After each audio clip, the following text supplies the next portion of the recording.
vil bare fødderne op, og så popper en lille smule frem. Så den anden fod tilbage. Okay, mand. Jeg prøver.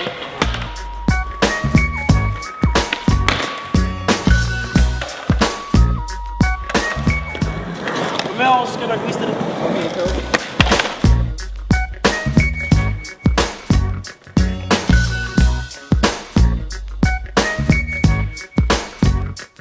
Okay, prøv at høre. Det du gør, det er, at hvis du sådan sætter den forreste fod sådan lidt sådan heroppe af, Ja. og så du popper fremad, så du får bordet med ind under dig. Og så den bagerste fod kan du sætte sådan, ja, det er forskelligt fra folk person til person, men der er ret mange, der godt kan lære den lidt højere. Og så drejer den en lille smule, og så når du popper fremad, og så flækker den ud, så får du automatisk bordet flippet rundt. Ja. Og så skal du bare gå efter og lande på det. Okay, jeg prøver, mand.